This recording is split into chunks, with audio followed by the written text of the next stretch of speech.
Seems like we're trying very hard to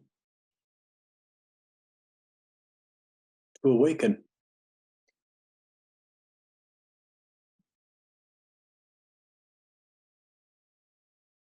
Huh.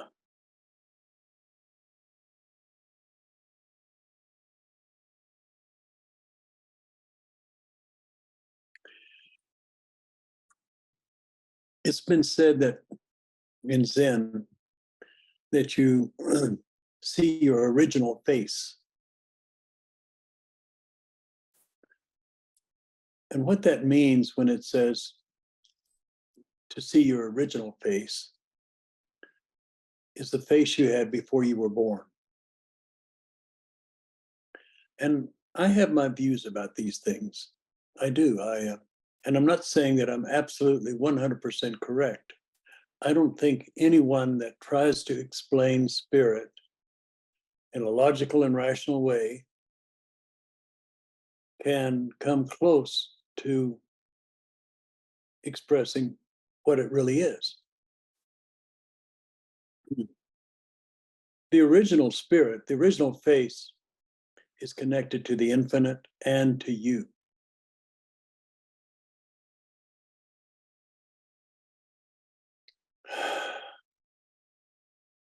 So I guess as I again try to explain what it means to accept your spiritual nature and to see your original face, it becomes very difficult. Let me see if I can hit this from another angle here, just moving from the side. Just play with me. I believe that there is an infinite oneness, just one spirit, everywhere present. It is everything and it is nothing. It is beyond comprehension. It is impossible to really grasp the whole thing. And we have, that's way up here. That's in the crown. That's up high. Then you have your soul. Your soul is who you are. It's your original face. This is who you were before you incarnated this life. It has all of the incarnations you've had before. They're just lined out there for as far as you can conceive. Tens of thousands of lifetimes. And each one has been as real and as dynamic as this lifetime. They've all been very captivating. So your soul knows all of that. But most of all, your soul is connected to that infinite. It's not separate from it. Although it has the ability to dream. To dream a dream of separativity, to dream a dream that goes beyond this world. So we have the infinite, and then you have your soul, which is connected to the infinite, and the soul is the beginning of duality. And that duality is expressed in a reality that encompasses this little thing called a body. And in this body, I'm very, very limited. All of us are. It's very strange how limited we are and how much we forget. We're brought into complete amnesia in an extremely limited environment, surrounded by other souls who are also connected to the infinite, but we're surrounded by other souls who are asleep. They're not awake. They haven't experienced enlightenment in this lifetime yet. Maybe they did in a previous life, but not in this life. I could go so far as to say everyone that's on this channel has experienced enlightenment in some lifetime or another. And then you go back to sleep and you come back here to work on things that maybe you didn't work on before. So as we look at the chakra systems inside of us, the very base chakra is the root chakra. It is completely lost in the Maya. It is completely lost in this world. It is news, weather, sports, sex, drugs, rock and roll, all the stuff, but it does not, in the root chakra, it has no concept of any divinity or any divine nature. As you move up into the heart, things start to open up a little bit. And then once you start the spiritual path, you start opening up to the experience of your soul directly.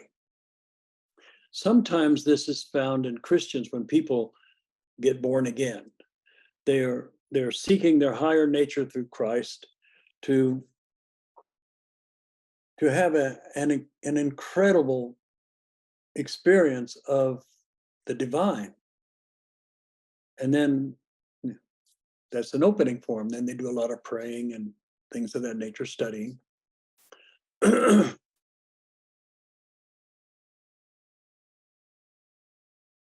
So you have the root chakra, which does not know anything about spirit. And on the other end, up here, there we go, right there. There you have the crown chakra. Now, the crown chakra is not attached to anything. It is above the physical. So when you're there, you do not know if anything about the physical. It's as disconnected from the physicality and the realities of your egoic structures as your root chakra is disconnected from anything spiritual. They're opposite ends of the same being.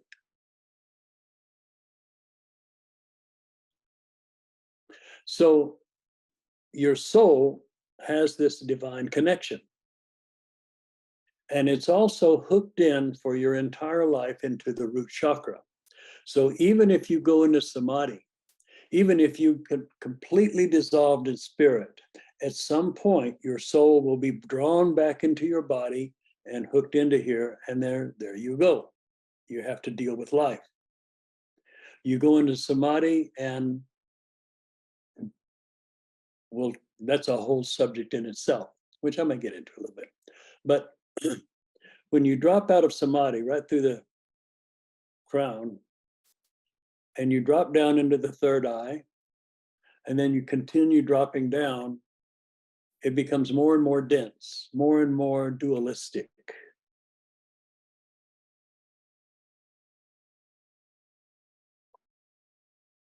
I was talking to one of my students who's going into samadhi on a regular basis, and we were talking about this today. And I told him, I said, you don't go into samadhi. You go up to where samadhi is, and your soul then lets go of the egoic structures and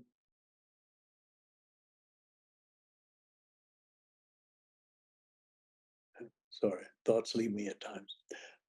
It lets go of the egoic structures, and the duality does not exist. And when duality ceases to exist, neither does your conscious awareness of who you are, because who you are is built upon duality. So when you go into samadhi, the physical part of you, the egoic part, the part that's interested in truth and divine nature and all of that stuff, it doesn't exist there. But when you come back, when your soul is being drawn back into the body by the root chakra, the first thing that comes to your mind after samadhi is, not a word, but an expression of wow, wow. Now, at that moment, you have entered into duality. The wow is you acknowledging that you experienced something that was monumental. Before, when you were in it, there was no wow. You were just there dissolved. There was no thinking. There was no sense of time or space. You were in the void. You were home. But it's a temporary home for you because of the soul. And your soul has been created by the infinite to experience creation throughout all of eternity. So you're going to be doing this for a very long time. In fact, you're going to be doing it for all of time. It's your job. And if you continue living a life of ignorance, which means that you're not aware of your spiritual nature, and you're definitely not aware of this nature that comes from up above, then you're living in ignorance. And ignorance creates suffering. So while you're looking at your egoic self and your physical body, and you're reading all these spiritual books and everything, you'll never really find an end to suffering here, because suffering happens in a psychic soup of duality.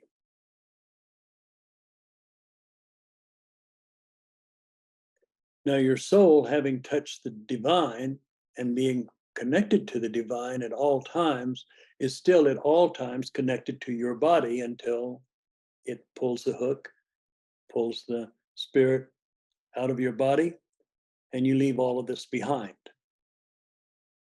This world, everyone you know, everything you have, everything you've accumulated, you leave behind. What you take with you is what you haven't worked out. So let's say you find yourself going into fits of anger, where it's just takes you over.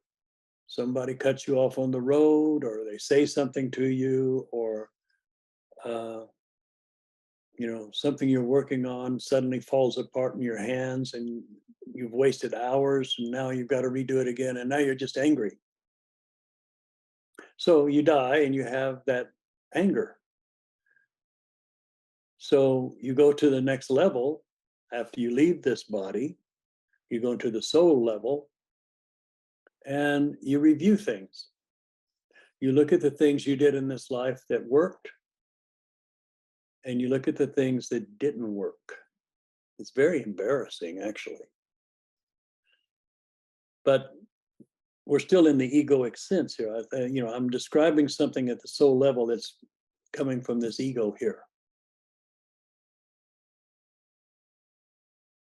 Hope I'm not losing you folks.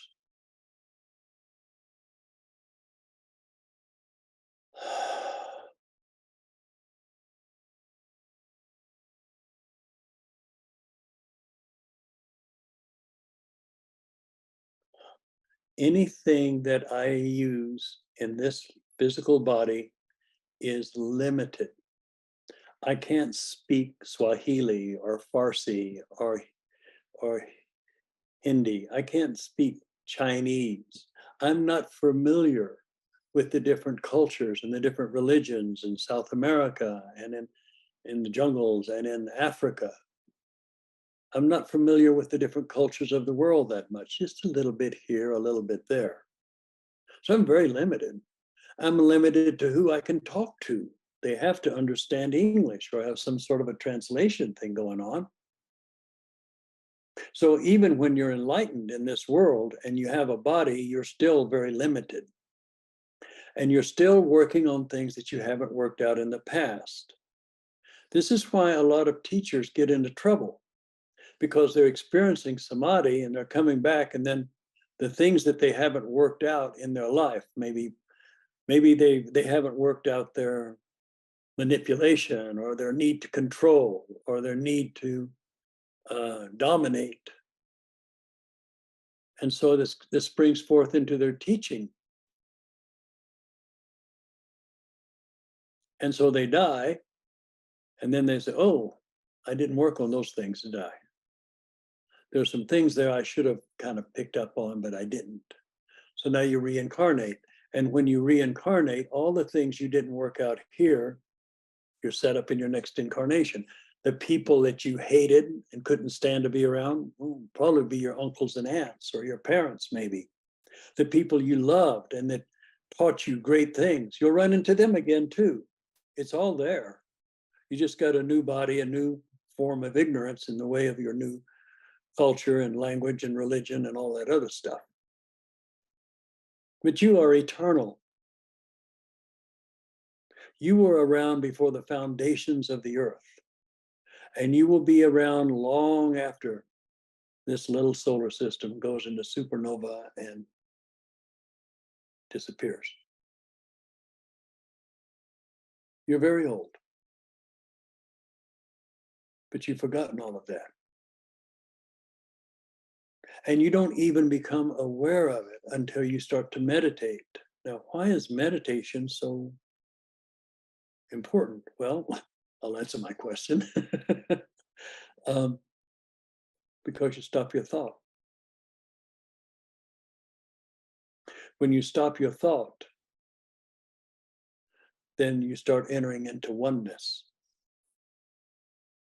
When you're completely lost in the moment, not thinking about the next second or the last second, when you're in the awareness of not even knowing your name because it doesn't matter, you have stopped your thought and you feel yourself dissolving. The more you let yourself dissolve, the more you dissolve. Until one day, after many years maybe of dissolving, you quit hanging on. You start to let go of your world, of who you think you are, of what you think is important. Just for a moment in your meditation, these things go away. And then, just like reincarnation, you come back from a good meditation, and here you are working on your stuff again. It's an endless process because it's a very infinite universe. But what you do is every day, in any way that you can, you try to be nice. You try to be good to yourself. Guilt and shame are not found in enlightenment. A lot of teachers use guilt and shame and fear to control, dominate, and manipulate their students. I don't. That's why I don't have very many students. Because people are so used to being dominated or controlled or manipulated that they don't get it. There's nothing I can say that will enlighten you. I can point you in a direction. But anything that I do is dualistic. And the real answer is in the oneness of all. The true nature of love, universal love, is beyond human comprehension. For us to think about love, it has to have an emotion. It has to have a feeling. It has a beginning and a middle and an end. But divine love has none of those things. Divine love is an alignment with the true nature of suchness, of everything. And you have that ability to set yourself free. All you have to do is want it more than anything. How do you want nothing more than anything. Well, it's in the word, no thing. You want to move your mind into a yana yoga expression. If something has a beginning, a middle, and end, then it's not it. So you say, not this, not this, not this. And you may do that for a lifetime or 10 lifetimes or 100 lifetimes. And then one day you kind of get, there's no separation.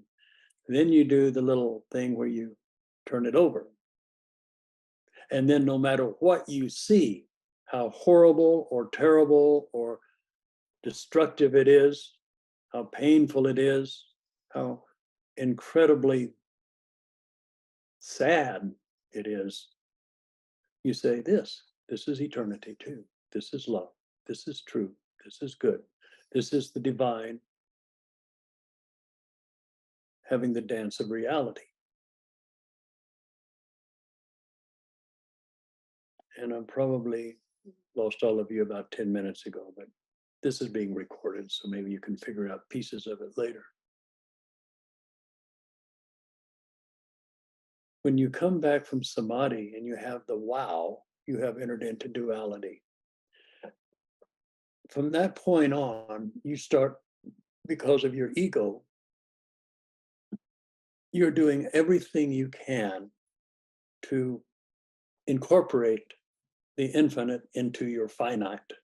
Good luck with that. But we try. We always have to try. We write books, we give lectures, we quote other people who have had similar experiences.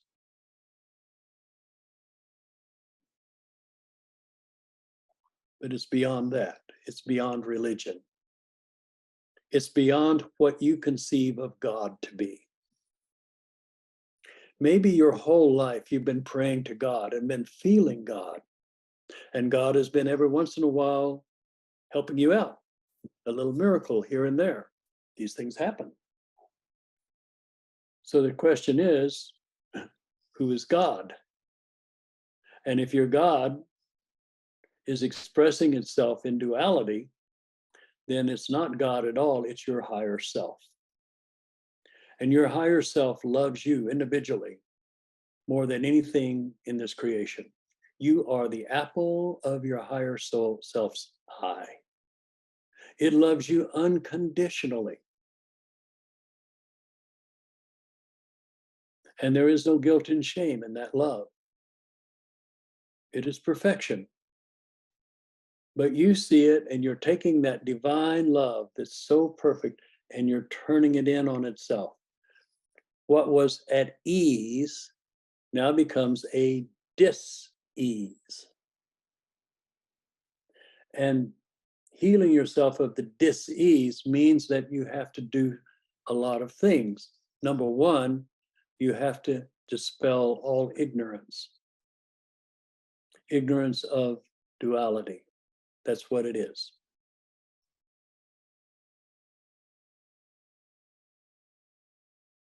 So your mind will take a very spiritual experience and put it into categories. Yes, this was a power trip. We went on this power trip. We all had an intention. We had beautiful places to see. We experienced incredible waves of energy at times. Sometimes we even dissolved in that energy. It was wonderful. Now I'm back home. Notice that all of that I just said is in the second person. We did this, we did that, we went here, we went there. But in reality, there's just one infinite spirit that's in every single thing there is. And yet it is nothing. That's why this is referred to as a dream. It's a very real dream when you're in it. Make no mistake, this is a very real dream. You're subject to the laws of this dream. And I suppose if you get to a place of non-duality enough, then you can start making your own rules of walking on water or healing people, if it's correct, which it rarely is.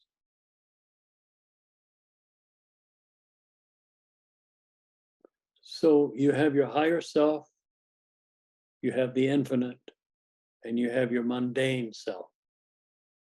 It's in the mundane self that you change your soul. It's down here in this physical body. How you treat people, what you do, the decisions you make is how you heal yourself, how you redeem your spirit, how you can. This is why Christ said to pray for your enemies. And he wasn't meaning to say, pray for your enemies in such a way that you're casting spells on them so they'll get all of their karma and they'll die or whatever. No, no, no, no, no. This is realizing that your enemy, that person that's destroying the planet maybe, and harming hundreds of thousands or if not millions of people, still part of God, not separate from you. Which brings me on all of my circle things that I talk about over and over again. You have to take all of that negativity, all of that duality, all of that sense of separation, that sense that you have to protect yourself from this so you can have that. Your fears, your fear of poverty, your fear of being very wealthy, your fears of relationships, your fear of anything. And you take all of that negativity and you move it into the void. You don't move it into your body. You're not letting it come into your subtle physical. You're moving it into the void. Nothing. So when you have a memory from the past of somebody who's really hurt you or harmed you or betrayed you in a severe way, you take that energy, that memory, all of that stuff, that person, and you put them into the void.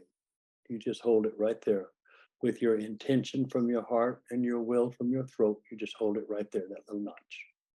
It's a little bucket for it.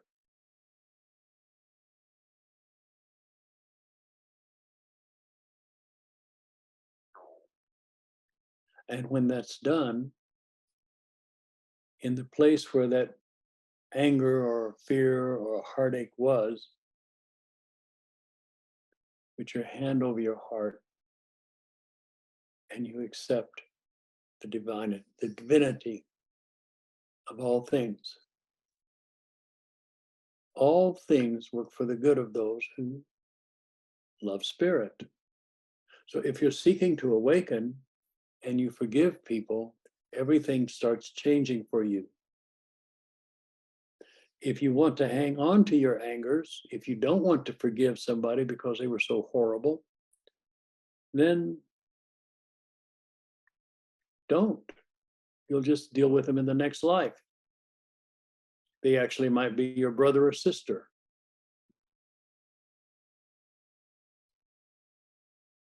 Yeah. It's important to work on yourself. It's important to let go of your egoic structures that have kept you separate from other people, that have created your sense of separation by,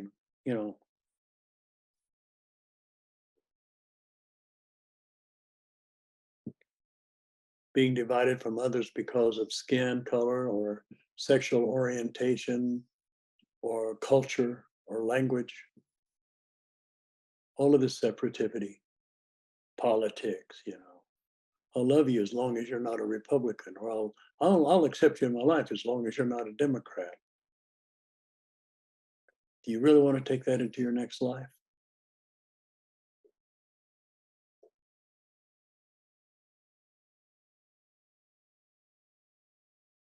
I've covered a lot of ground, haven't I? Work on yourself. Forgive people. They don't know what they're doing.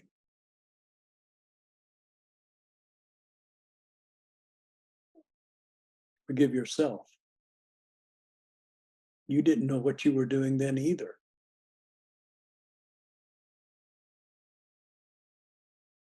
We evolve.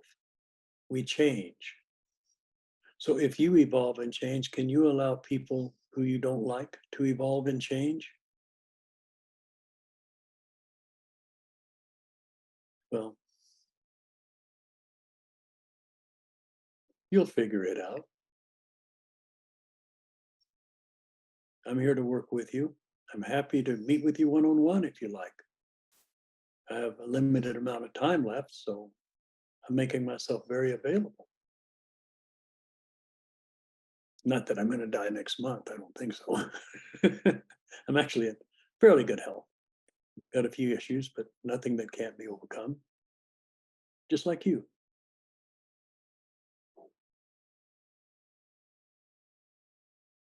But I am 76.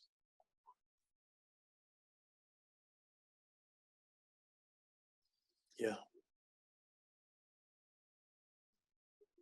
it's going pretty quick.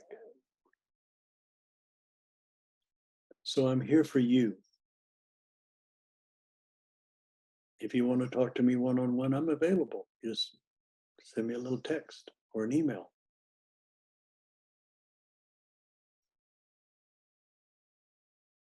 I depend on donations, but you don't have to.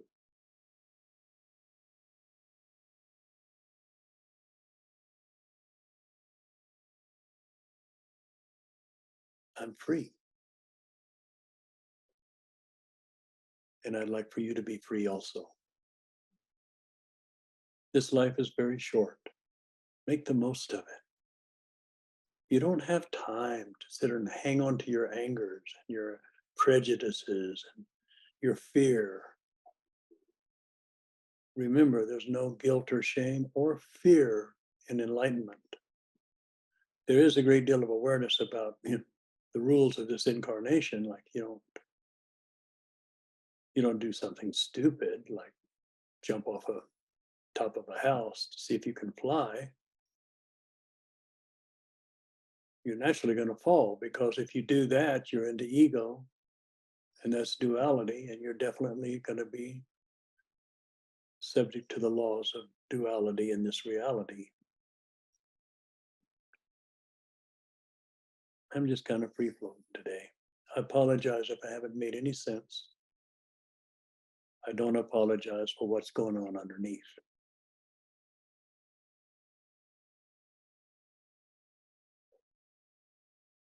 So I'd like to end this evening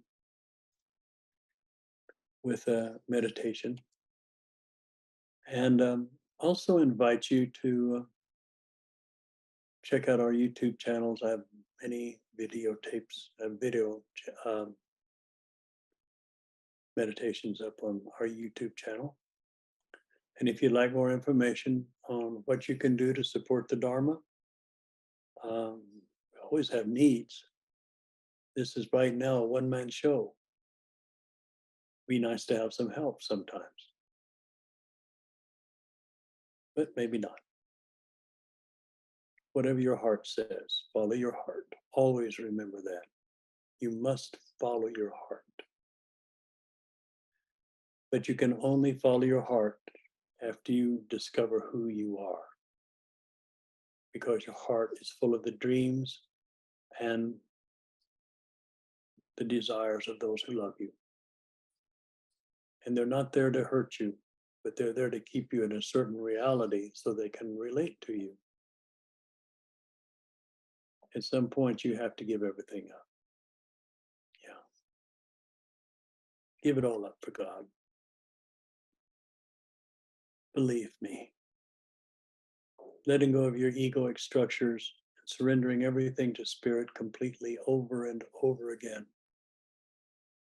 makes life an incredible adventure. Sets you free.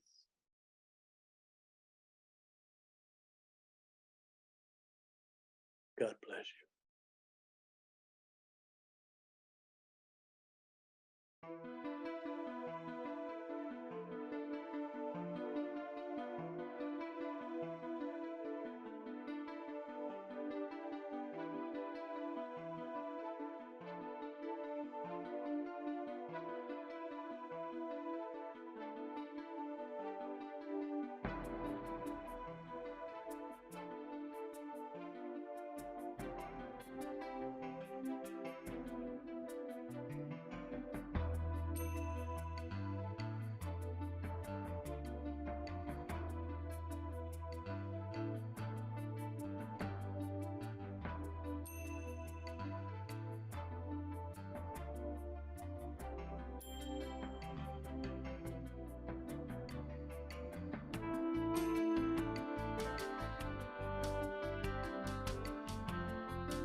Namaste.